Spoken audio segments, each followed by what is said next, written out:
Hello and welcome back to the Tuesday night edition here on the Chase Thomas podcast.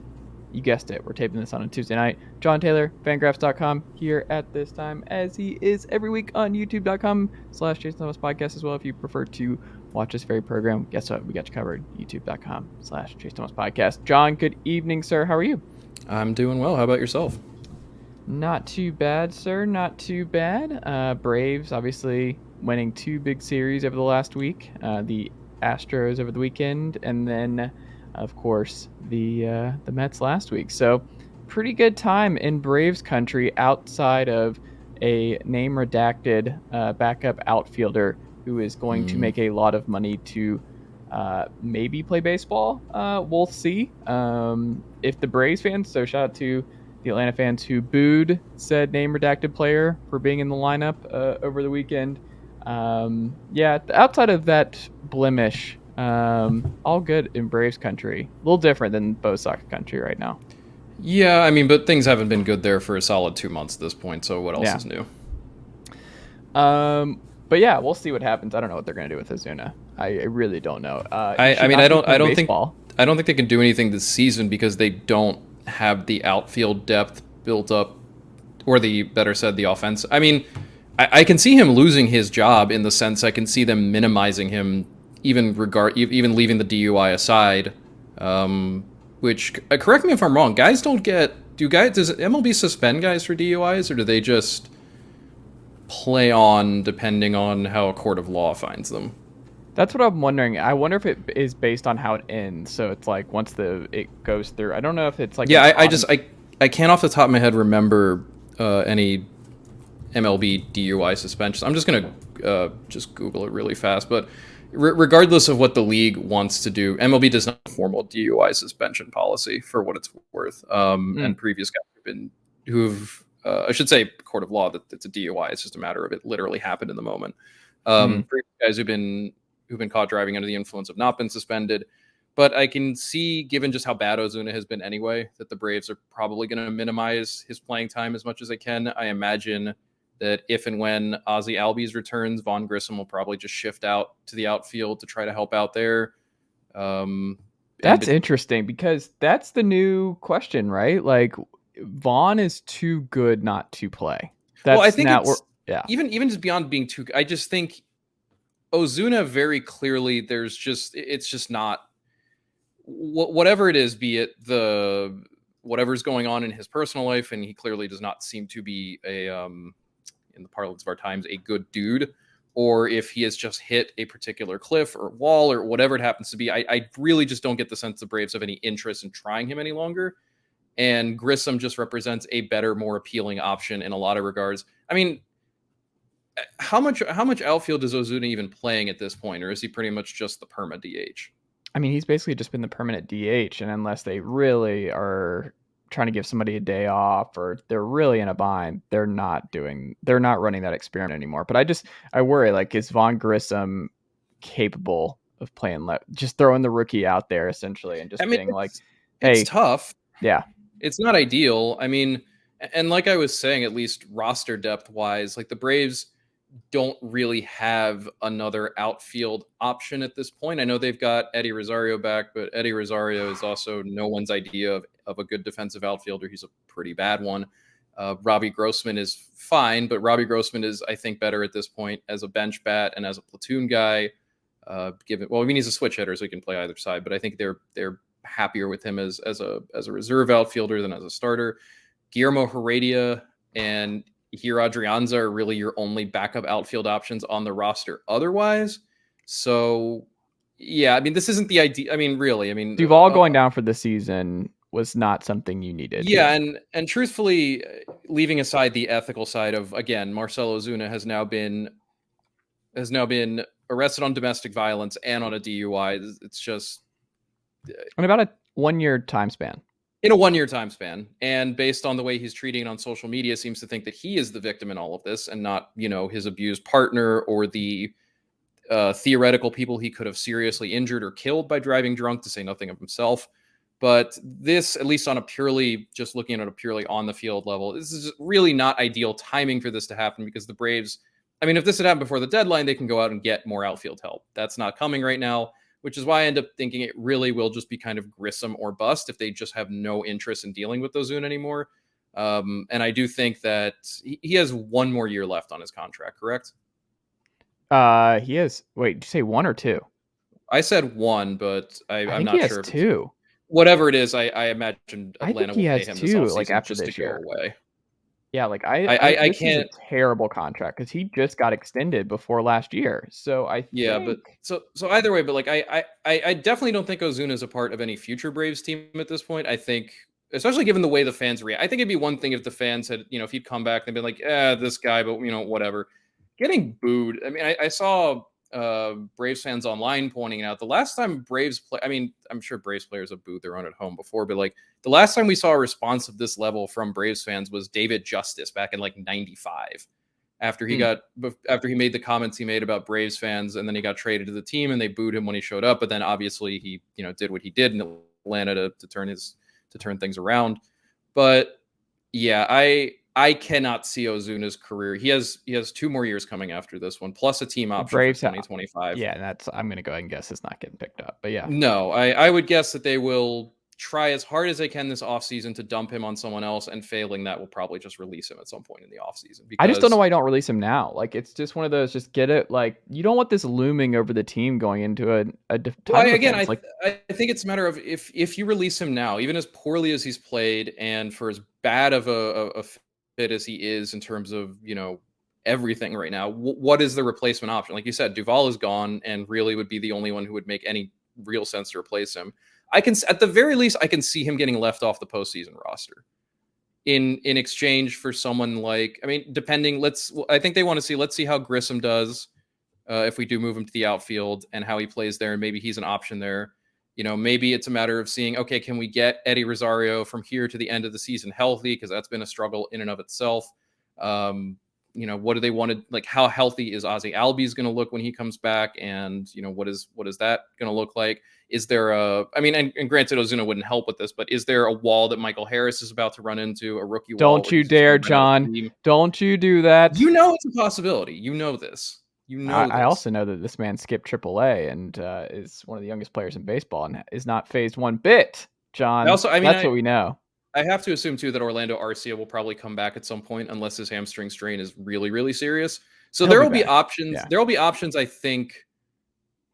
I this is my prediction. I Mm. think Ozuna stays on the roster for the rest of the season because truly there's seemingly no point to replacing him right now. There is no replacement that can be offered, and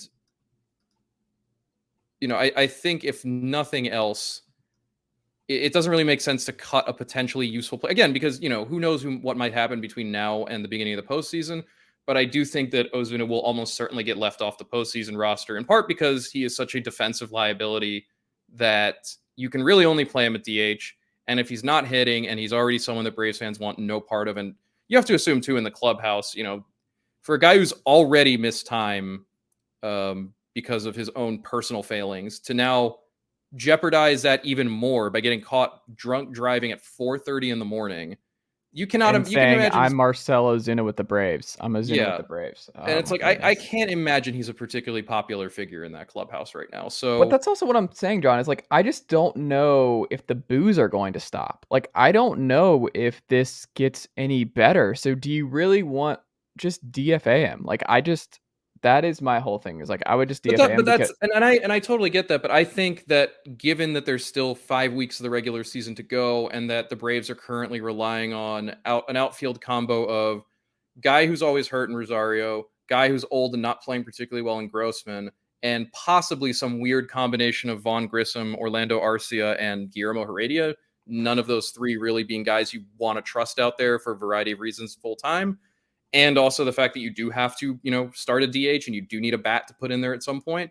I don't think there's any reason to get rid of Acuna. Jesus, I don't think there's any good reason to I get would rid agree of with that. Ozuna Hmm. right now. I just don't think he's a part of the playoff roster, and I don't think he's a part of this Braves team in 2023 or going forward. I think they release him during the offseason, but they'll try to get whatever limited value they can out of him between then and now. We shall. He's still a body, if nothing else. He is still a body. You know. I don't know that if you go back and Sandy Alcantara is in that trade for Marcell Ozuna. Yeah, that one really did not work out well for the Cardinals of St. Louis Whew, in what they gave up. But it's funny, like sheesh. none of those trades. I mean, yeah, the Brewers got an MVP in Christian Yelich out of it, but his career has seemingly disintegrated since then, and he's no longer anywhere near the same hitter he was. Ozuna obviously did not pan out for the Cardinals, I think, the way they wanted to, and cost them Alcantara.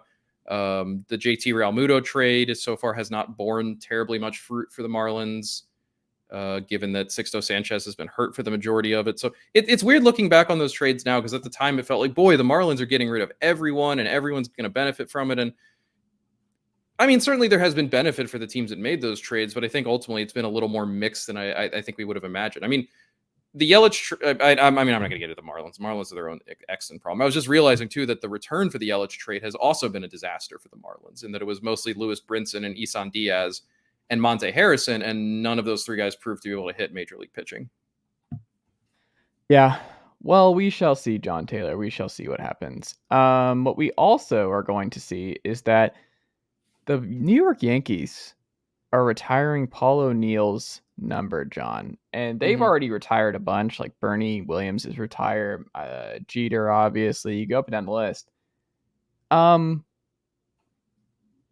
is this worthy? Like, is Paul O'Neill in what, his 8 years in New York? Is this I saw this and I was like, it's a good number. Problem number one. That is a problem I have. It's not a weird one like 51, where even if you're kind of a fringe retire the number guy like Bernie, well, hey, nobody wants to pick that really anyway. Like, is Brett Gardner going to get his number retired like 5 years from now? Is that where we're at right now? Because I this Yeah, I is mean, this is silly. Paul O'Neill getting his number retired, I think is pretty silly, right? it's silly insofar as Paul O'Neill is not and will never be and is no one's idea of a Hall of Famer, aside from the Right? more thick-headed Yankee fans in existence who also think guys like Andy Pettitte are Hall of Famers. And Andy Pettitte has a Also had way his better number case. retired. I mean, but this is part of the thing. Like, I don't. These retirements obviously are not happening solely because of are you Hall of Fame worthy or not. This is the Yankees choosing to recognize the core four, and honestly, with well, I guess O'Neill wasn't really part of that core four, because I was Jeter, Rivera, Posada, Bernie Williams, and who am I missing in there? Am I missing anyone? Wait, say it again. Jeter, Rivera, Posada, Pettit. Clemens? Uh, no, I mean, I guess it's just those four, but also recognizing that O'Neill was part of that, that he was there Mm. for a lot of those good years. He obviously remains a fan favorite because he does represent, I think, some of the, more. I think he is the current day Yankees equivalent, I think, to Keith Hernandez in a lot of ways. Mm. Not in terms of careers, not in terms of how of what their careers looked like. Although Hernandez is also a guy who, no, Hernandez was a better player in his career than Paul O'Neill was in his time. But in that same kind of emotional resonance, I think, that Hernandez has with Mets fans, O'Neill has with Yankees fans. It's this kind of salt of the earth, like, warrior type guy that they all adored. And like, I think, and again, Hernandez was a better player than O'Neill was. I think O'Neill got to this place particularly a lot thanks to his reputation of being just such a red ass, hard ass. I'm a big time player.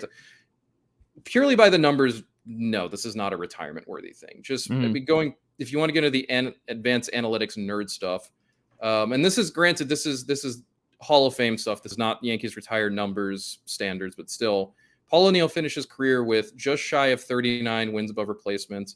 The average Hall of Fame right fielder put up 71 in their career. By those ranks, and this is through Jay Jaffe's JAWS system, which is his way of, or his wins above replacement based kind of grading system, or number system for retired player, or for retired and current players.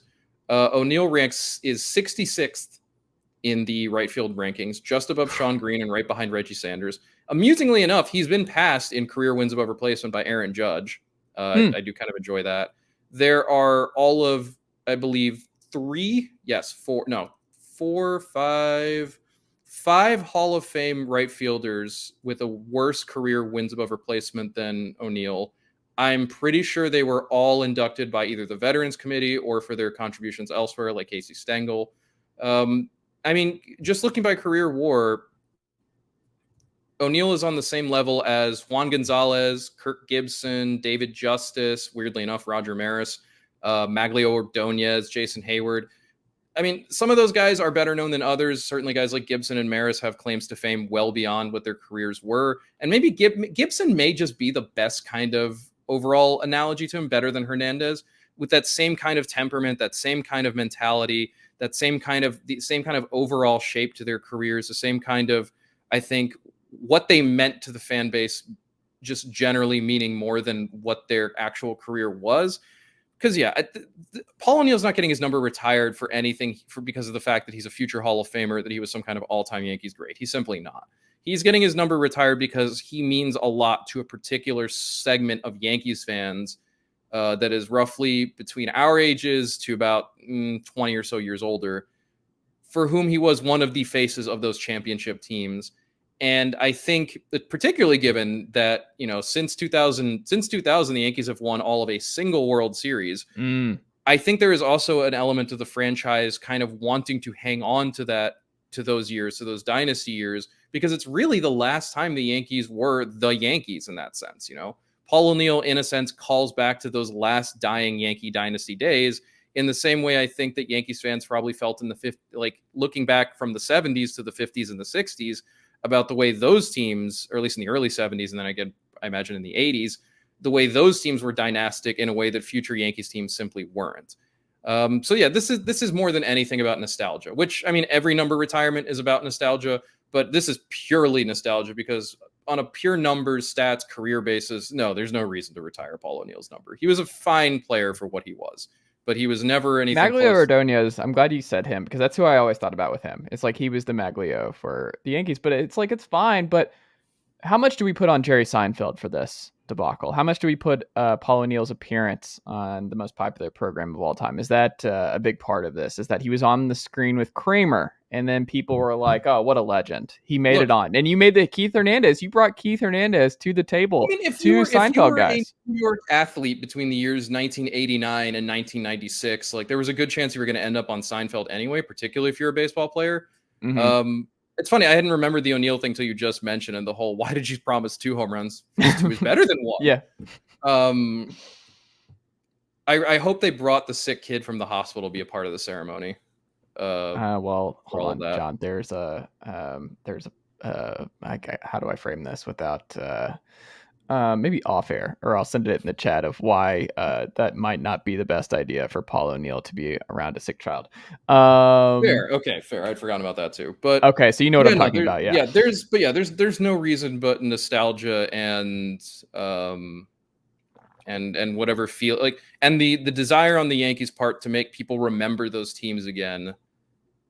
To retire Paul. Also, the fact that O'Neill is, for all intents and purposes, a team employee now. I mean, he works as a color guy on Yes Network. There is also that element of it too, where I think it's But 21 is a good number. This is some BS for kids coming up. 21's a good number. That is the thing to me about the Yankees retiring numbers, where to me it's less about who they choose to retire, more about the fact they don't have numbers left. Yes. You're going to have to start unretiring some numbers soon because they have retired a unbelievable amount of numbers now. Yeah, they literally do not have single-digit numbers available anymore. All single-digit numbers have been retired by the Yankees. Every number through 10. They still have a few numbers in the teens that have not been retired. But here's a full list of retired Yankees numbers. 1 through 10, 15, 16, 20, 21, 23, 32, 37, 42, 44, 46, 49, and 51. Goodness gracious. So there are some gaps in there in the 20s, 30s, and 40s, I guess, and then above. And I mean, I'm not knowledgeable. I don't know uniform numbers off the top of my head, so I don't know what current or recent Yankees have worn those numbers. It may also one day come into this conversation, but yeah, it's definitely a thin crop, at least in the teens, if you want a Yankees number. The thing is, though, I don't see them ever unretiring these because all of these retired numbers, they are all kind of foundational numbers within Yankees mythology. Do you know what I mean? Every single one of these players is either a Hall of Famer or some building block part of the Yankees franchise in its history, or both. The closest I think you can get to saying, okay, that's a little much, is a guy like O'Neill or Pettit or someone maybe like I mean, Billy Martin's already been fired 19 times by the organization. Fire his number being retired. There you go. yeah, and I think part of it too is like, especially anyone who's dead on this list and is in is in the Hall of Fame or carried some kind of emotional cachet, like Martin, kind of hard to see them unretiring that too, you know? Yeah. Like, I mean, look, like, no, they're never going to unretire like Jeter's number or Babe Ruth's number or Gehrig's number, DiMaggio's number, Mickey Mantle's. Those are, or Joe Yogi Torre, Berra's though, like number. number 6, like Joe Torre doesn't need his number retired. 6 needs to open back up. But then that's the question Yeah. beyond that. It's like, if you retire a number, and this is just beyond the Yankees, this is, I guess, the entirety of baseball, you consider it. When is it fair game if you feel like you want to unretire it? I mean, I think it's one thing if like we were to get a news story out tomorrow that it's like, breaking, Joe Torre is a serial arsonist who's burned down 1,000 homes.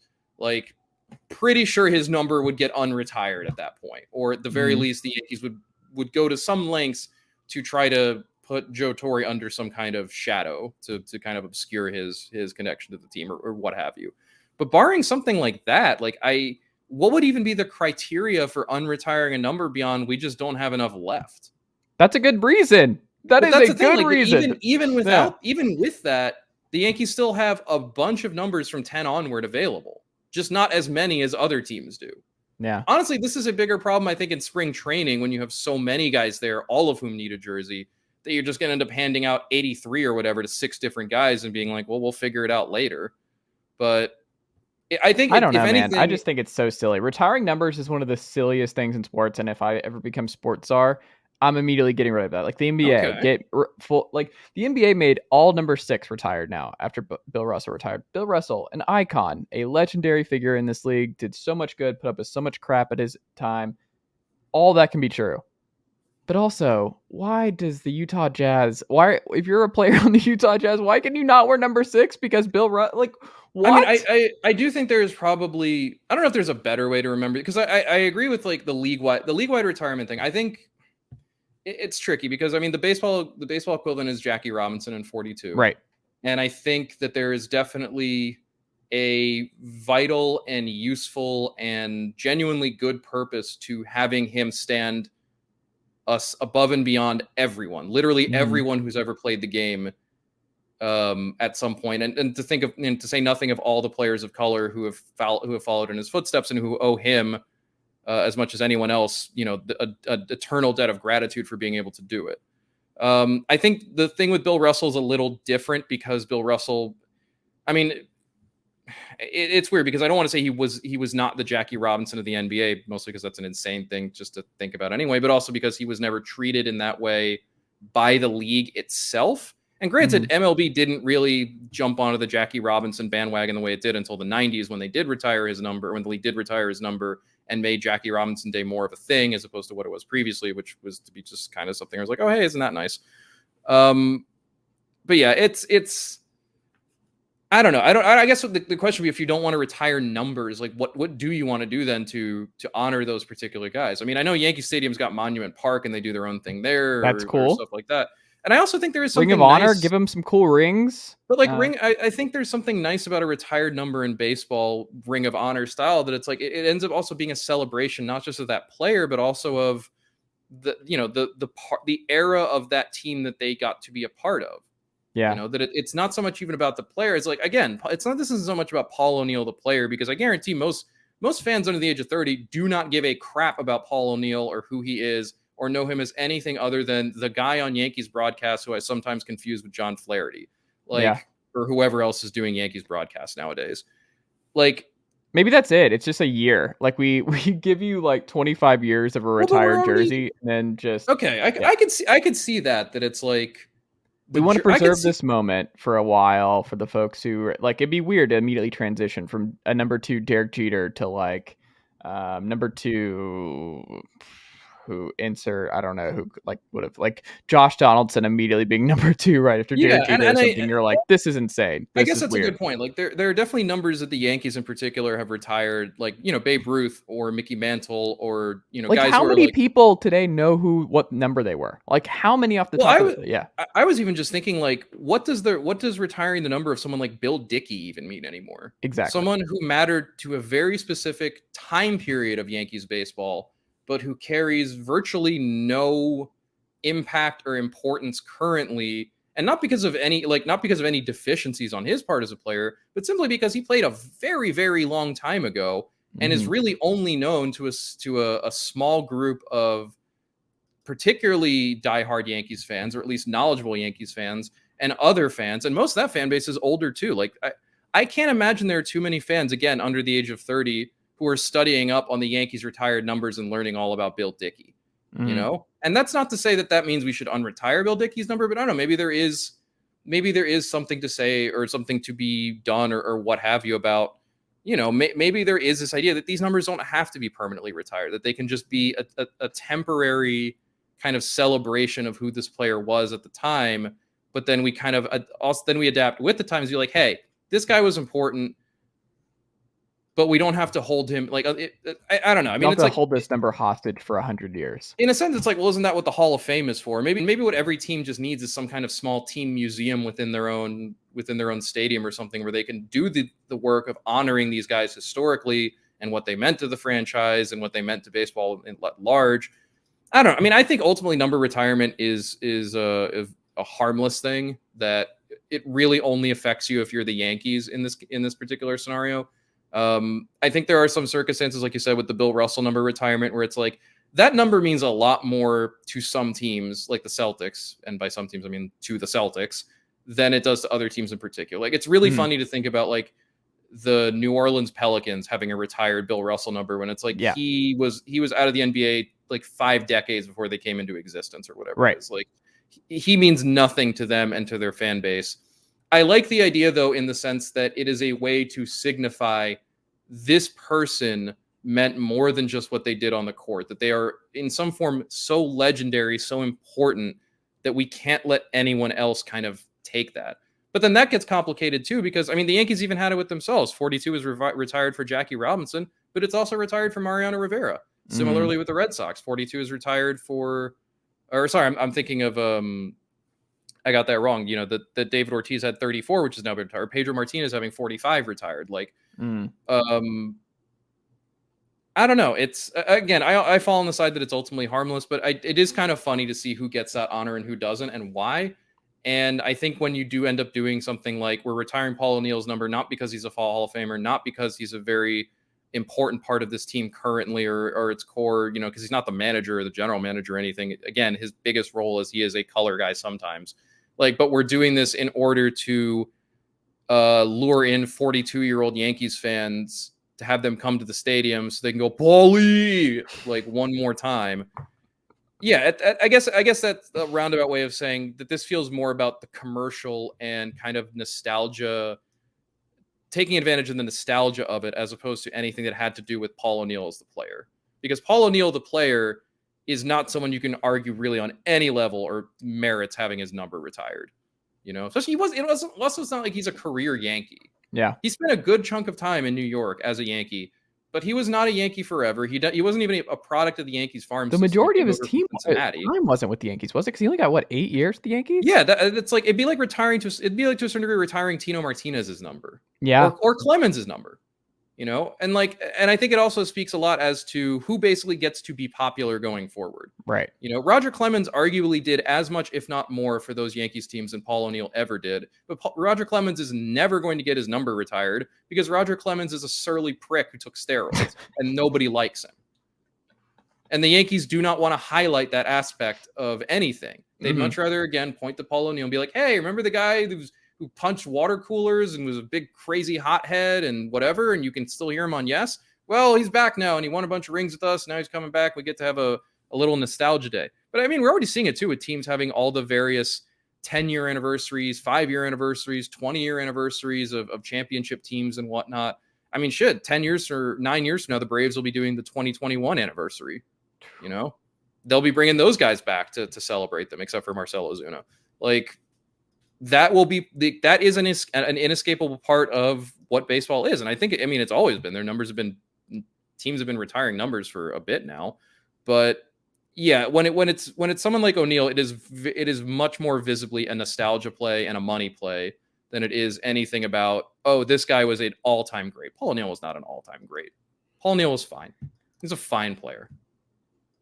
There you go. We'll leave it there, John.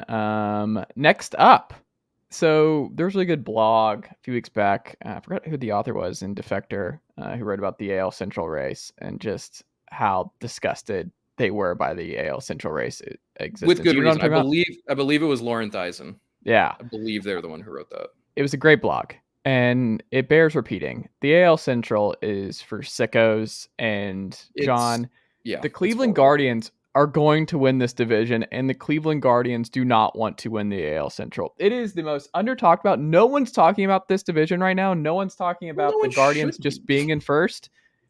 John, the Guardians are just in first. I don't explain to me how the Guardians are just coasting to a division title that the front office did nothing at the deadline. They have just been going about their business. No, like I don't know if a new branding could go any more just doot, doot, doot, like just no one is any like there's no excitement, no buzz, and there should be. It's like new name, great, we got rid of the racist old stuff. Guardians, cool, it means a lot to our city. The logos are so boring. The whole team is boring. It's all just the most boring playoff run and playoff just Well, postseason it's run. because the AL Central isn't a division that's being won so much as it's who's going to lose it less. Yep. Because really, if you want to figure out why the Guardians are in first place, some of it is a lot of it obviously is owed to them. They are against, I think, against the odds of most people. I think a lot of people projected this team to be 500 around there and to be kind of a middling playoff contender. And they have been better than that, thanks in large part to some better than expected performances from guys like Andres Jimenez and Steven Kwan, and a resurgence from Shane Bieber, better bullpen, I think, than most people expected, et cetera, et cetera, et cetera. On the other hand, they are here to a certain degree because the White Sox are a disaster that cannot stop shooting themselves in the foot. They're here because the Twins are a walking injured list whose major additions have not really produced. I think, Carlos Correa is a guy he's not really had the season we would have expected Carlos Correa to have. Their rotation, which we all pointed out before the season started, was not in super great shape, has turned out to be not super great. But yeah, I mean, it's weird because it is that point. Both Cleveland earned this, and they are here because they're two best competitors for the division. I think the teams that everyone projected would be one and two in some capacity have just not played up to snuff. I mean, you look at Minnesota in particular. I mean, since and this is something too, where it's like, you look at it this way: since the All-Star break, Cleveland has gone 18-12, and in particular 12-7 in the month of August. The Twins, on the other hand, have gone. Oh, I'll tell you in a minute when Baseball Reference's schedule page loads. This is where I need a soundboard. Here we go. 9-10 in August, 12-14 in the second half. I guarantee the White Sox are probably somewhere along that same kind of middle ground, 500-ish schedule, both in the month of August and since the All-Star break. So yeah, they've been able to take advantage of the fact that they're 16-14 in the second half, 11-10 in August for the White Sox. So they've been able to take advantage of the fact that their two biggest competitors have struggled for the season, are particularly just kind of listless right now. And again, that they do have, I think, a better roster than a lot of people projected. That said, I think this is still comfortably going to be at the very least, the weakest division winner at this point of all the division winning teams, if it is in fact Cleveland. And for what it's worth, based on Fangraphs playoff odds, Cleveland is the favorite to win this division now at 48%, followed by the White Sox at 47.9 for the Guardians, 26.4% for the Twins, 25.7% for the White Sox. So Fangraphs When now did it looks at them as finally the favorite flip? to win When the did the model division. finally flip from the White Sox? When did it finally admit defeat that the numbers were like, we When did the cannot. numbers finally? Yeah, when the numbers finally be like, there's only so much Tony La Russa that we can deal with in this. Mm-hmm. Like, Was it the there's only Tim so much Anderson that injury? Like, what actually happened here? the Tim Anderson injury was a big one. I remember when it happened, Dan Szymborski wrote a piece for us that noted that it had basically sliced something like 10 points off their playoff odds because Anderson is Oh, wow. just that hard to replace. Per our graphs, the first time that the division odds for Cleveland passed. By the way, have I been saying Indians or Guardians? I thought you'd been saying Guardians, I but thought so too, but I just, yeah. Per our division winning odds and our graphs, Cleveland officially passed both teams back on August, I believe the 10th is when the first time they had better odds than both. And since August 18th, they've been the top dog in terms of our playoff odds. Chicago finally sunk to third around the 10th, Mission accomplished. dipped back up to just a smidge into first on the 16th, and has since lost about. The White Sox division odds were 37% on August 16th. They are 24.7% now. Ugh. Yeah, so I think, and part of that too is when you look at those odds, and when you look at, again, I've mentioned before that those odds are calculated in large part based on strength of schedule and projections for the rest of the season, winning percentage for the roster itself. The Guardians have, or the White Sox have the weakest strength of schedule left. Or sorry, the White Sox have the weakest strength of schedule left, but they have also just dug themselves so deep a hole that it quite frankly doesn't really matter at this point. To say nothing of the fact that they're down Tim Anderson. Lucas Giolito does not look remotely healthy. They just lost Michael Kopech, probably for the rest of the season, to a knee injury that, for whatever reason on God's earth, they tried to let him pitch through in an absolutely excruciating outing yesterday against Kansas City. I think similarly with the Twins, who our projections say have the toughest schedule going forward of the three division contending teams, it really is something where every single game, obviously every game matters, but every single win for these teams matters at this point, and there's just so little time left either to break out and gain that advantage, or to even create another advantage of anywhere. Again, there are no trades that can be there that are left really to make. Another thing to be noted too is, of these three teams, Cleveland has the best options in terms of internal reinforcements, thanks to the fact that they have the best farm system of these three teams right now. You look at Cleveland, at least in terms of what they have available to them on their roster, in terms of the top prospects they have. Obviously, we've already seen a little bit of Nolan Jones this season. He just got sent down a few days ago, but is an option to come back up if need be, and has been a good bat for them in the past. Brian Rocchio, Bo Naylor, like Logan Allen, George Valera, they're all hanging out in AAA right now. And I don't think necessarily that guys like Valera or, say, Gabriel Arias are going necessarily to be on the move anytime soon. But they are, I mean, in terms of top 10 prospects coming into the season, four of their top 6 actually are sitting in AAA right now, in Jones, Rocchio, Valera, and Naylor. And, like, granted, a guy like Naylor isn't going to come up to be the starting catcher right now. A guy like Valera probably is not going to push anyone aside in the outfield, although you could argue that they should probably make room in right field, where they have not really gotten anything out of Oscar Gonzalez. Obviously, guys like Rocchio and Arias, barring injuries to Andres Jimenez or Ahmed Rosario or Jose Ramirez, they don't really need them right now. But those reinforcements are there in a way that they very clearly are not for, say, Chicago, which was just reduced signing Elvis Andrus off the waiver wire, or for Minnesota, which has just completely run out of bodies in every respect. So I think that's also really important to note too, that the division in this sense is coming down to the wire, and in that way, it's going to be, I think, the healthiest team that comes away with it, the team that has the most resources at their disposal and available to them. And right now, that's Cleveland in every aspect. I mean, we can talk too about the impact that James Karinchak has had since he's come up from AAA. He's been a monster for them in the late innings, giving them another weapon alongside Emmanuel Clase and Trevor Stephan. Like, it has been really, really good for Cleveland that they have more access to better depth, better internal reinforcements than any of their other competitors do. And that's also going to go a long way toward the projections, thinking that the Guardians do have the best shot of anyone left to win that division. But either way, look, this is a good Cleveland team in a lot of regards. They don't strike out. They make a lot of contact. They're really good defensively. It's a pesky lineup. It's a tough lineup. Who's the best matchup for them in round one? The thing is, I don't really know that there is one, because the team doesn't hit for power. They don't draw a lot of walks. This is a team that relies on contact to get on base, which is that much harder in the postseason against teams that are putting out, their best starters, their best relievers, using them for more plate appearances, more high leverage plate appearances in particular. That's going to be really tough for Cleveland to overcome, especially because there is no power on this roster, with the exception of Jose Ramirez, Josh Naylor, and Andres Jimenez. That's really it. Those are the guys power-wise that you're counting on. They don't have Franmil Reyes anymore. They cut ties with him. Understandably so. You can't keep giving at bats to a guy who's simply not producing, but that does really lower their ceiling in terms of the power they have available. The other thing you wonder is, Jose Ramirez is going to have to be a big engine for this team. That is the guy who, if they're going to make any kind of realistic playoff run, it's Ramirez who's got to be the guy who gets in there. Obviously, they have the nice complementary pieces in Jimenez and Rosario and Steven Kwan. And obviously, they will go as far too as what Shane Bieber can give them, which has been fantastic so far, despite the fact he really doesn't throw above like 92 miles an hour right now, which is kind of amazing. He's beginning the gradual yet subtle transformation into becoming the next Zach Greinke in that sense. But a lot of this is going to fall on Ramirez, who is typically, traditionally, for the last few years, been the engine of this offense. And Jose Ramirez has not looked super great of late.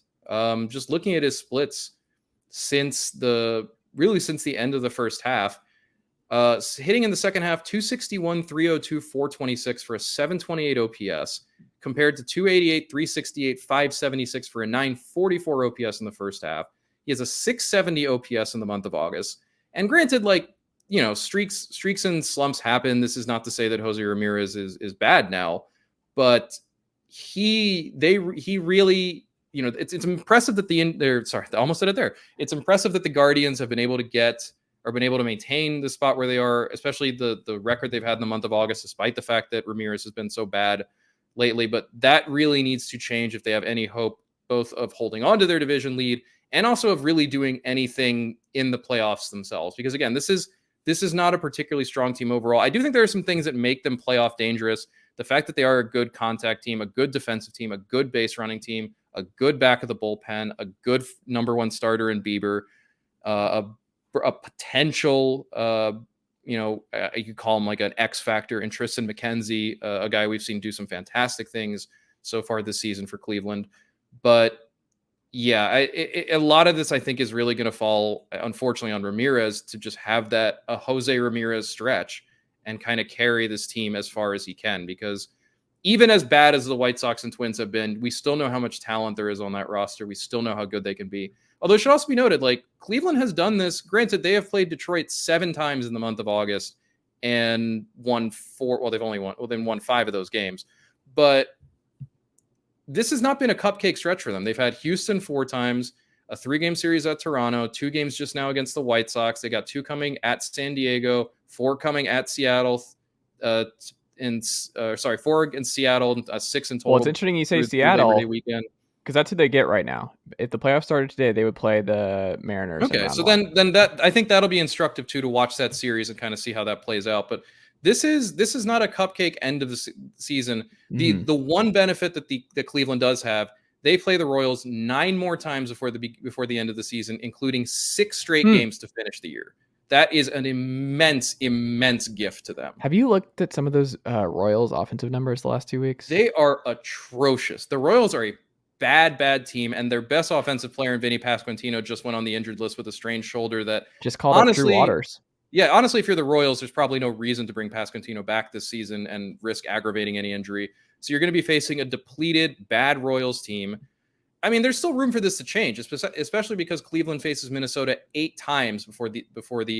That's fun though. I'm glad that they have 8 more games in the calendar. Yes, it worked out pretty nicely. That stretch is almost certainly going to decide the division, because Chicago only faces Cleveland 3 more times, all of them in Chicago about a week and a half before the end of the season. But yeah, I think Cleveland can hold on, but I think obviously they need Jose Ramirez to be Jose Ramirez. 2, they need Chicago and Minnesota to keep being injured. And 3, they need to make the most of the hay they do have in their schedule, which is to say those 9 games against Kansas City, as well as 3 games against Texas and 3 games against Los Angeles. Realistically, they need to go like 9-3 in those 12 games, because the rest of their schedule otherwise is contenders, including immediate contenders, who are going to be right in their path in terms of determining the AL Central. Absolutely. Well, we'll see what happens, John. We'll see what happens in the AL Central, but cool nonetheless. What's also cool, did you hear about this? See this? Arte Moreno getting ready to sell the Los Angeles Angels of Anaheim, John. Couple decades in the books. Got his ring decades ago. Shout out to our guy, David Eckstein, who the memories will be there forever. John. Shout out Troy Gloss. Shout out Russ. No, Russ Ortiz on the Giants. Sorry. Shout out John Lackey. John Lackey. Tim Salmon. Yeah, let's remember some Angels. Shout out I've already forgotten my Angels. I was gonna say Brennan Wells for a while. He wasn't. Was he? He wasn't on that Angels. He That was on that team. 2002 I team. thought we were just going like just memorable Oh no, Angels I and was just trying to think about that contracts. 2002 team. Oh, on that Yeah. 2002 team. Now that's a good question. Shout If out I had to Jared think, Washburn. Jared Shout Washburn. out Scott Shields. That is a name I've not heard in a Yeah. long time. There's a pull for you. There you go, John. Shout out Fun Benji times. Molina. Ooh, that man. There you go. I like it, John. But this is kind of cool. This came out of nowhere. Arte Moreno selling the Angels. It took ruining the careers of or the trajectory of two generational talents before he was like, maybe I'm not the right owner to make sure that baseball just does not have a decade of just missing their iconic, just unbelievable, uber talented players not playing meaningful baseball ever. That was a classic whoopsies. Maybe somebody else can steer this ship a little better than me. A great time. A little late, Artie Marino. A little late. You just Late. a I mean, little late. if you're an Angels fan, you wish he had done this like 10 years ago. Yes. Um, But better late than never, I guess. I yeah, don't I know. mean, well, Pretty the wild. truth is, the problem is it is too late in the sense that, like you said, they've wasted the career of Mike Trout, who very clearly has now exited his prime, in part because he cannot stay healthy the same way he used to, Yep. and which is both very depressing and very kind of strange to think about that we are now in the backside of the back nine of Mike Trout's career potentially. He wasted the prime of the greatest player most of us will ever see in our lifetimes. He has wasted likely the only years that the second coming of Babe Ruth will choose to give this absolute poverty franchise. He wasted countless other good seasons in there included. The funny thing about Moreno is you can't say he didn't try, because if nothing else, he was willing to approve the extension for Trout. He was willing to approve the expenditure for a guy like Anthony Rendon. They very clearly were in on Garrett Cole before he chose the Yankees. You know, this is a team that has not necessarily, I mean, obviously the Albert Pujols signing and the gigantic contract that he got when he hit the free agent market. And in retrospect, obviously that didn't play out, but at the same time, when Albert Pujols becomes available as a free agent, it is probably a good idea to try to sign Albert Pujols, at least at that point in his career. There wasn't exactly any reason to point to that and be like, that's a bad idea, beyond the fact that it was, you know, a very long, very expensive contract that very clearly didn't pay out. Part of me wonders how much of Moreno is just he no longer has the stomach for this kind of stuff. You can almost hear him being like, I gave Albert Pujols, I gave money to my crowd, I gave money to Anthony Rendon, I still can't win a damn thing. Hell with this, I give up.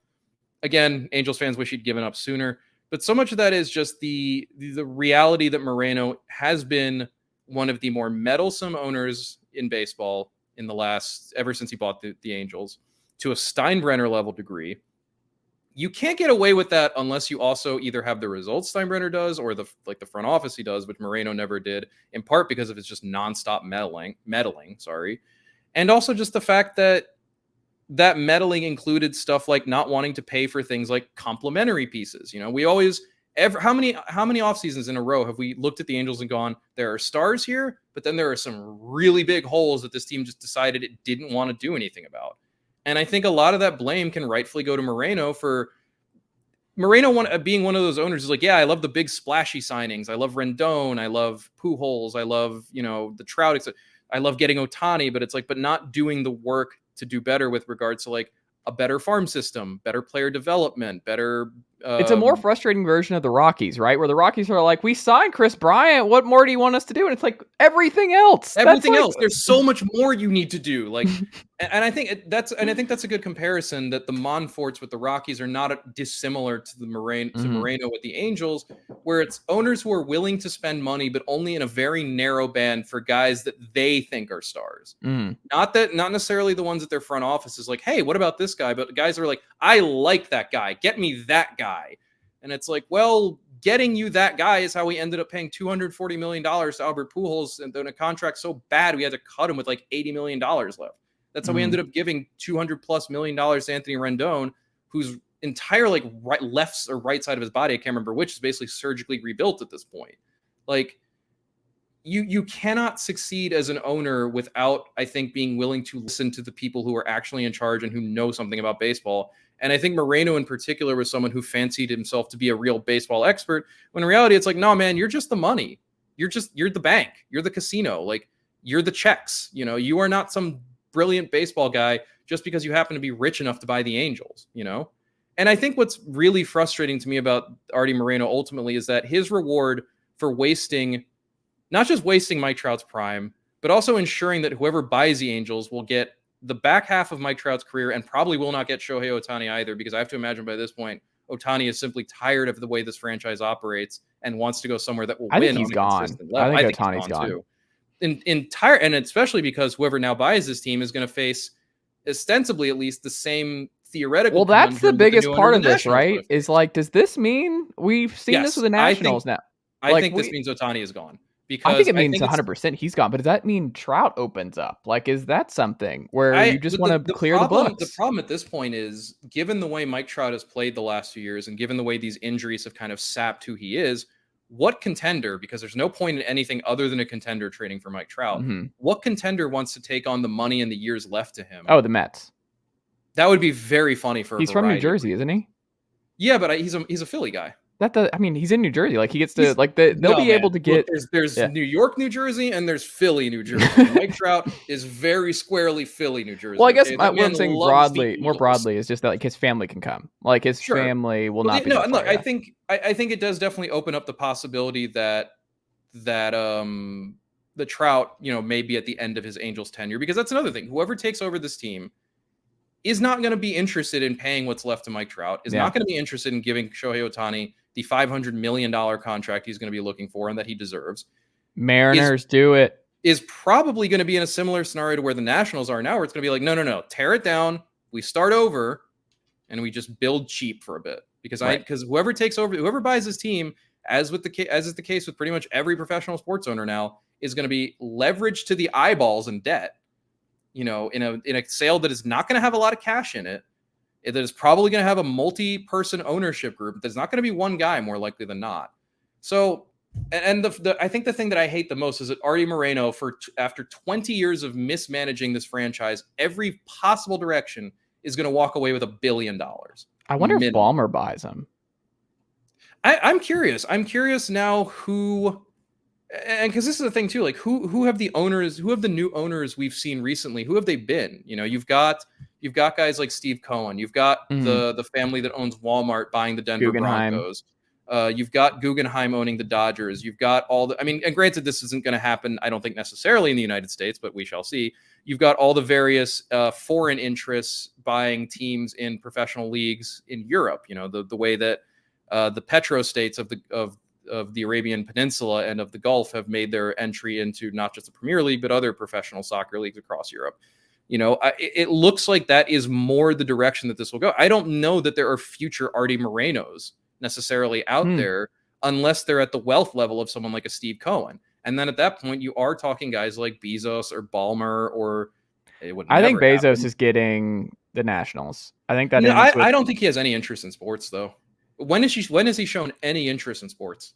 I think it's that dude loves it's not space. sports, but remember how we've talked about this in this pod now for years. It's just that like a lot of these owners look at it as portfolios. So it is, but I think that a guy like Bezos has no need to add to his sports team to his portfolio. He already had. I mean, he already has Amazon and the Washington Post and a billion other things that make him more money than God. He is not someone who needs to own a sports. He is someone I could see buying a sports team, but only in the Mark Cuban sense of, because I really, really want one. And Bezos does not strike me, at least based on what maybe we've his seen wife of him buys publicly. That would be very funny on its own. I mean, the Angels are the ultimate charity case, so I could definitely see Mackenzie Bezos doing that. Yeah. But I don't think Bezos is. We've never seen any indication that he's a sports guy, much less a baseball guy. And that's kind of the thing. Like, unless you're a Steve Cohen, you want is just the money guy who has no baseball knowledge and is like, I don't know what. Yeah, I'll just hire the right guy. That like they just someone pulls him aside and he's just like, give me the list of the best GMs and the best guy. Okay, how much does Theo want? All right, we'll just fine. But that's why, unless it's a Steve Cohen who happens to be both a billionaire and a diehard Mets fan, unless there's some Southern California billionaire who has lived and died with the Angels their entire life, I think this is more likely to be something where this ends up being a consortium that takes control of the team and does, like you said, use it as a portfolio, mostly because I'd be curious, and I don't know. I've never been to Angel Stadium. I don't know what the layout there is like. I don't know what the opportunities or availability is to do something like a Wrigleyville type setup, or to try to turn it into like a Braves type setup with Truist Park. And I don't know what the state of the Big A or whatever that stadium is now called really is, but I can easily see it being some group where it's like, we want to take over the Angels and turn it into a quote unquote capital E experience, where we're gonna make it a destination. We're gonna have a new stadium. It's gonna be luxury boxes, and it's gonna be cool and fun and blah blah blah. People And have that means we're wondered, not thrown gonna out, like, spend oh, could they money on the move? It's like team they're for a not bit. leaving the LA market. No, they're No, not going to that's leave not the LA happening. market. Where would they go? Like, baseball already has this existing problem of there are already plenty of places that want a baseball team, but none of the Major League Baseball teams all that enamored of. The biggest option would be Vegas, which the A's are going to court as hard and as heavy as they can. The Major League Baseball already needs to figure out what it wants to do with the Rays, because the Rays have made it clear that they do not want to stay in St. Petersburg, or where. I mean, I guess they're in Just St. Petersburg. move that freaking team to But, like, Montreal. Goodness gracious. yeah, like I don't really see where the Angels would end up, but I think you're right that there's no real way that that's going to happen. LA is the destination that other teams and other owners use to get what they want from Right. their home city, You don't not the other way flee around. LA. Yeah, for you don't flee LA, especially because the city of Los Angeles is going to go, okay, you want to, or Anaheim, I guess, Orange County, go, you want to leave? Okay, fine, whatever, literally leave. We do not care. Like, we didn't even remember you were here. The Dodgers And are also, already we there can too, get somebody else. That's the thing, is like Yeah. they're not worried about that. It's like, oh, if you leave, guess what? We'll always, like, other owners want to move here. Like, that's the Yeah, whole thing. exactly. Is like, if you leave, we'll just bring in No, somebody else later on. whoever buys the Angels, I think there will have to be that commitment to being like, we're going to stay in Anaheim, and we're going to make this an experience. We're going to make this better. And I think the only real way that happens, again, barring some multi-billionaire who just has had love in his heart for the Angels forever, maybe it's, I don't know, maybe Joseph Gordon-Levitt is like, I loved making Will Angels Ferrell? in the outfield so much that I'm going to buy this team and run it. And that would be really Goodness weird. gracious. I Well, we doubt saw Joseph Ryan Gordon-Levitt Reynolds would and be Rob that way. McElhenney. Didn't they buy a team together? They did. They bought a team called Wrexham, which I believe is in England's 4th or 5th division of professional soccer. I mean, that's the thing. You can do that if you buy a team. It'd be the equivalent of buying like a Frontier League team. Yeah. Or an Atlantic League team, where it's like, you're not going to make any money off that. You're just doing it because you really want to own a team and you really like the sport, but you don't have nearly enough money for a major professional enterprise. So no, I see the Angels being something more like the Broncos, where it's just a wealthy consortium or family that just has fuck you money, is like, well, we'll buy it and we'll use it to diversify our portfolio, and we'll use it to invest in real estate. Because again, Arte Moreno is going to walk away from this with $1 billion, no matter what, Like, there is no better financial come up over a long stretch of time than owning a sports team. You cannot lose money, especially because whoever takes over the Angels almost certainly is going to say, tear it down. Get rid of the big contracts. Get rid of the big money. We need to start fresh. Breaking news, John. Yes. Phillies prospect Bryce Harper goes deep to cut the Stripers' lead 3-1. Admittedly, he looks like one to watch in the future from the Gwinnett Stripers team Twitter account. Okay. It's a great tweet. Cool. He's healthy. He's coming back. A name to watch out for. Bryce Harper. That is Harper with an H. Harper with an H. How do you spell Bryce? Hey, John. Yes. Can you tell me, like, what the couple days in between the Rangers firing Chris Woodward and then firing Jon Daniels were like? Can you explain to me how that was not like the same day type situation where we're going to clean house? That came out like a couple of days later that Jon Daniels is also out, who got kind of elevated, but kind of pushed to the side because it was like he's not running the team anymore, but he got that weird made up role where it's like, you're in the room, you're the executive vice president to the president of the president relations, blah, blah, blah. And it's like, okay, well, he doesn't have, but he's also been there forever. He was in that Brian Cashman zone where we talked about it, I think, a few months back, of like, maybe when we were doing the Rangers preview, it's just that, like, this man's been there forever. He was the youngest GM in baseball when he got the job originally. He constructed a winner right away, bright baseball mind. And then it's just been bad for years and years and years. And they fire Woodward after 4 years. And then a couple days later, they're like, all right, I guess we'll just move on from Jon Daniels too. That is really strange order of operations here in Texas. Texas is this low-key dumpster fire that I think are getting overlooked a little bit. Yeah, and part of it for me too is like, I think the Rangers majority owner, Ray Davis, I believe that's his name, said that he did want to fire both, and he did fire both. But for whatever reason, he just delayed 2 days between Woodward and Daniels. I mean, it seems like even Chris Young didn't know that it was going to be the choice. Yeah. I mean, part of me is not surprised because this is very clearly more Young's team now than Daniels is. I mean, Young has been the forward face of it since they hired him. Woodward was obviously a Daniels hire, and doesn't really make sense, I think, to remove Daniels manager, but then let him just kind of hang on there, twisting in the wind. I mean, he's been there for 20 some years. This may be something where I think ownership just feels like they need a fresh voice of some kind. What's interesting to me is that the way it was framed is that Texas really expected to be, or at least Texas ownership expected this team to be better than it currently is. And there are definitely indications that this team probably should be better than it currently is. Like we've noted when we talked about Woodward getting fired, by Pythagorean record or by runs allowed and runs scored, this team really should be 500 or somewhere around it. Instead, they're about 10 games under. They've had a terrible record in one-run games. Their bullpen has been very bad.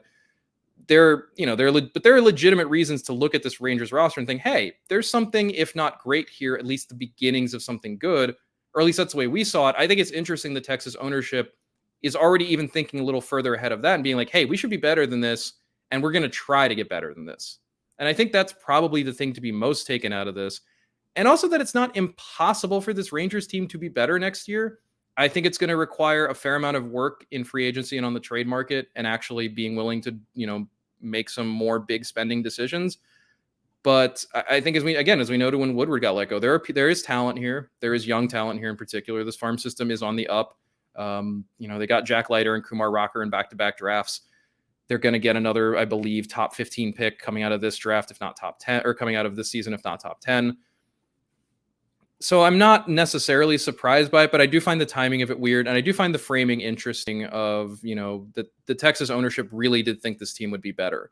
And it does make me wonder that, this team can be better and probably should be better, but it does make me wonder what happens if next year we get kind of something similar plays out where Texas is not really a contender, never really gets to be anywhere close to 500, or maybe is 500, but never is really anything more than that.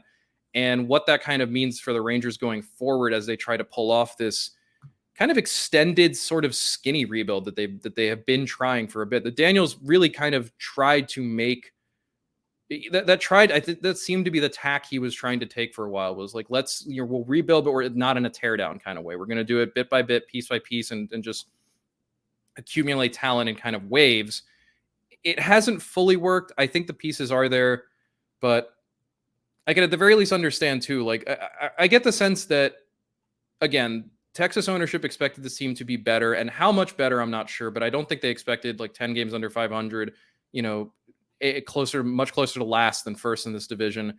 And I think just simply because of that, I think that probably made up ownership's mind in terms of Woodward and Daniels have to go.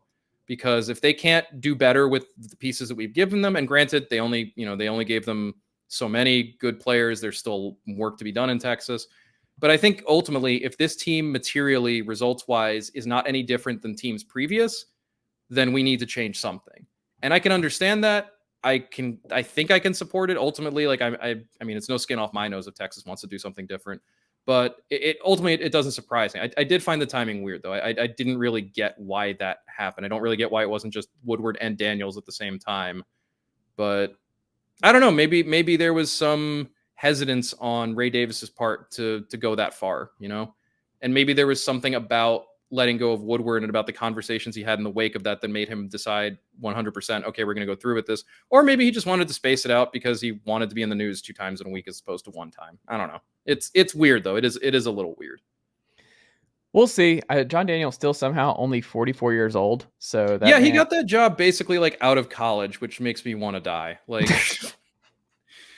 like do yourself a favor and look up how old Twins, or sorry, not or the other, not that Levine, the other member of Minnesota's general manager, front office. Now the name has slipped my head. That's very annoying. Thad Levine and Derek Falvey, the president of baseball operations, who I believe is still not 40 yet. There you go. Shout out to him. He is 39 years old. Like I don't know if I was ever really fully ready to be older than the great majority of baseball players. I'm really not ready to be the same age, if not older, than like general managers. Yeah, That's so that's tough. strange to me. And like here, and this is the thing. Like Chris Young is not an old guy either. I mean, his career ended in the early 2010s. So we're talking about a guy who is looking up. He's only 43 years old. This John, is we're old not. enough where it's not weird for us to be group of 5 head football coaches. Oh man, that's so bizarre. You and I are like at this point too old to be like coordinators. Yes, we're right there where it's like Yeah, it's because like kind of like one of those things where coordinators at you're this like, what point are you are doing, like in man? their early to mid 30s. Mm-hmm. Oof. Oh, that is so bizarre. Getting Well, old, man. on that gray hair inducing note. Our last thing I wanted to touch on real quick, the Cardinals, who are having a blistering August, now Indeed. running away with the AL Central, is the Brewers, who were kind of weird sellers and had one of the weirder under the radar trade deadlines. Josh Hader, who is now like just really not Terrible. Yeah, doing well. it turns out they were right about Josh Hader. So Yeah, I mean that a rare W. But you look at it, and I'm just like the Cardinals. I mean, the Pujols stuff is fascinating for a multitude of it's reasons. amazing, absolutely amazing what he's doing. Unreal stuff. I mean, we're taping this on a Tuesday night. He's what, 7 home runs away? He's at 693 for his career. Yeah, there is a like 1 in 5 chance I would estimate that he makes it to 700 before the end of the year. I It's amazing too because it seems like when I was listening to Starkville today and they were talking to the radio voice of the Cardinals, and he's been adamant that he's retiring. Like there's no chance that he walks it Yeah, I back mean next year. every Bob If he's Nightingale at interviewed 699, he's not coming back next year, which is wild. Bob Nightingale, patron saint of typos, Mhm. did an interview with Pujols after that game in Arizona where he homered twice, or I think during that series. I don't know if it was after that game. And in that same play, and Pujols was adamant there too. Like, I'm done. This is the end. I'm not coming back. I don't care how many home runs I finish with. I mean, I think he understands that. Like, even if he were to get to 700, like, I mean, it's nuts to think about because when you start like gaming it out that way, you can say like, okay, well, if you get to 700, you're only 15 away from passing literally Babe Ruth for number 3, literally all time. And he can do that. And he could do it. But I think there's also that maybe there's a sentiment in Pujols' head beyond the motivations for him to retire, which I think is in large part, his body is not up to the grind. He is 41, 42 years old. I think he wants to be.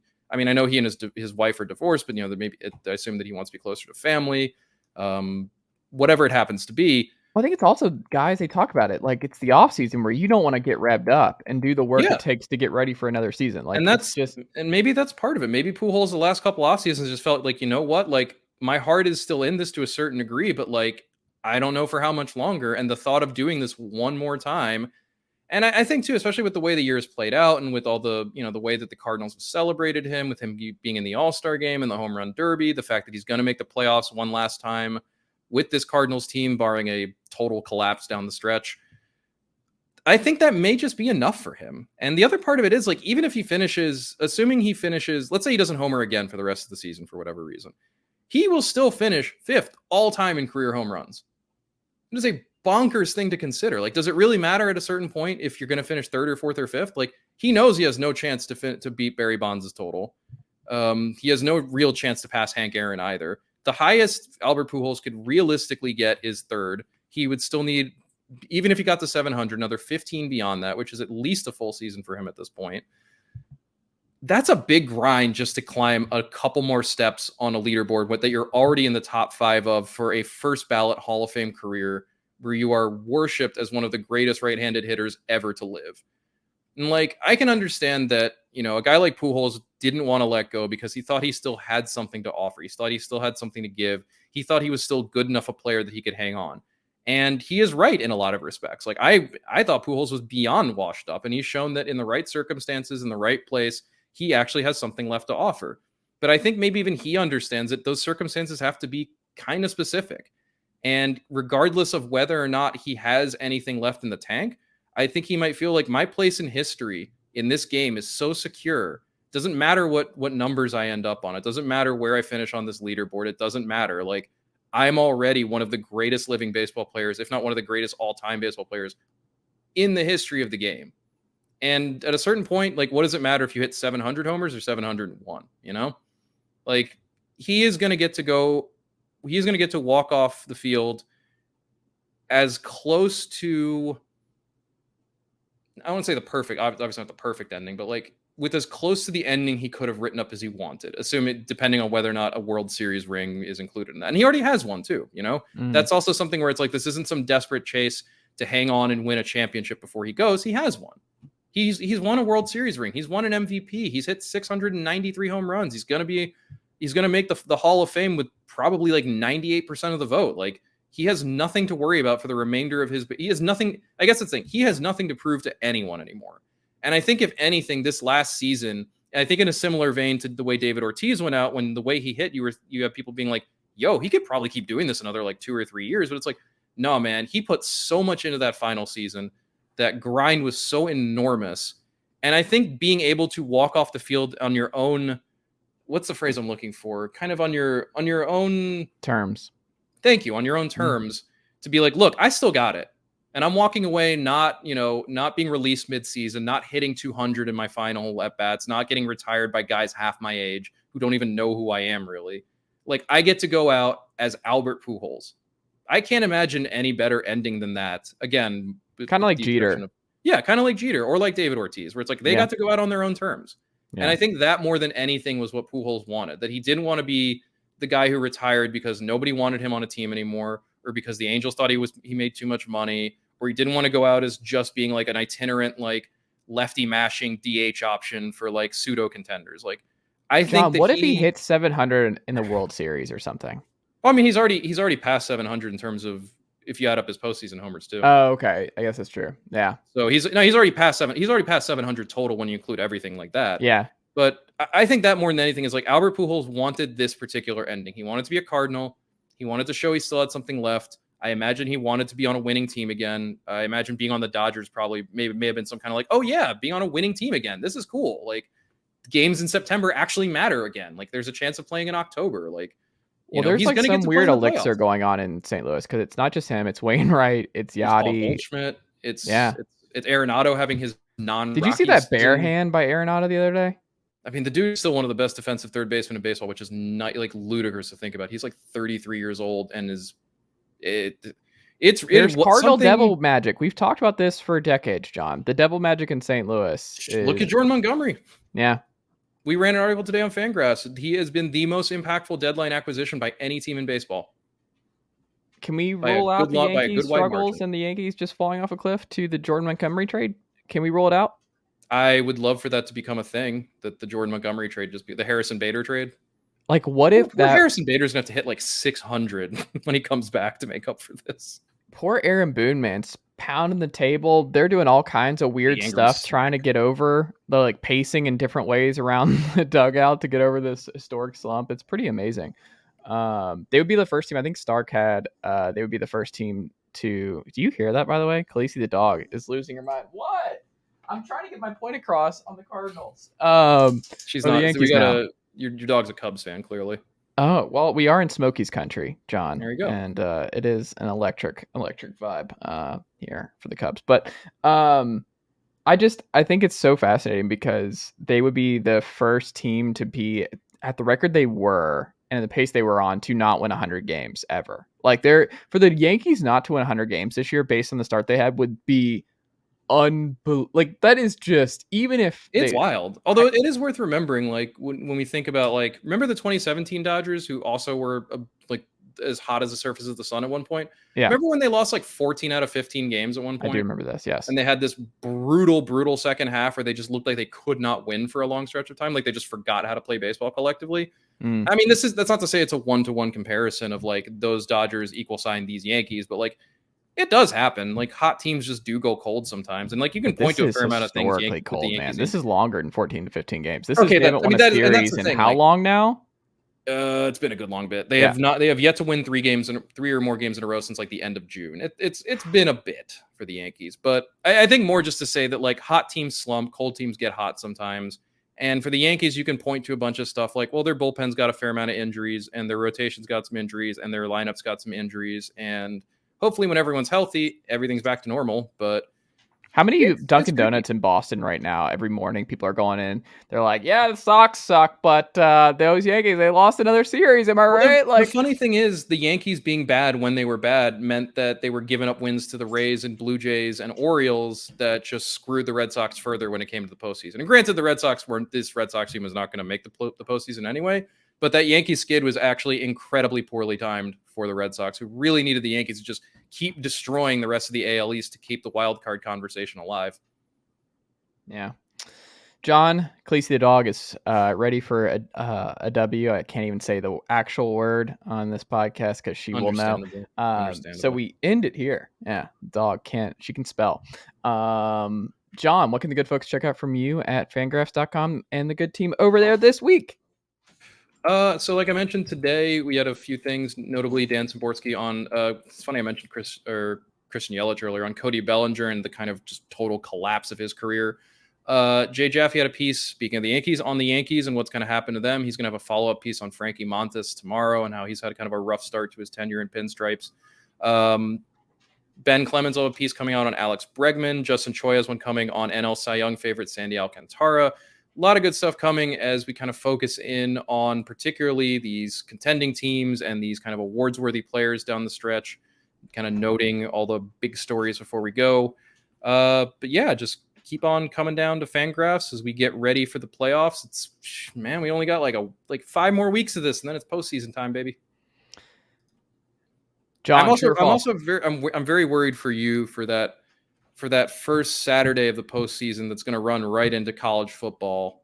It can't be any worse than last year, John. Last That's year fair. was horrific. Like the Braves run every night, and then just having the Falcons, Tennessee, everything where you're like, oh god. And I swear, playoff games go so much longer than regular season games. So you're They do. just like, All the pitching changes and all yeah, the extra ad breaks. I believe the average postseason game last year was like 3 hours and like 20 minutes. that sounds They're about right. obscenely long. So we'll see. We'll see how it goes. But I mean, I'll be back in the building next Tuesday. This will be the first postseason for me as a married man, John. Wow, look at you. I know, 3.5 weeks. Very exciting. Yeah, last semester of grad school starts next week. So big things happening.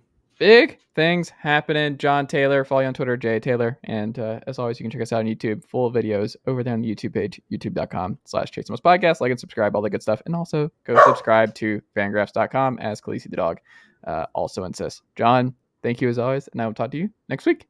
Sounds good, dude.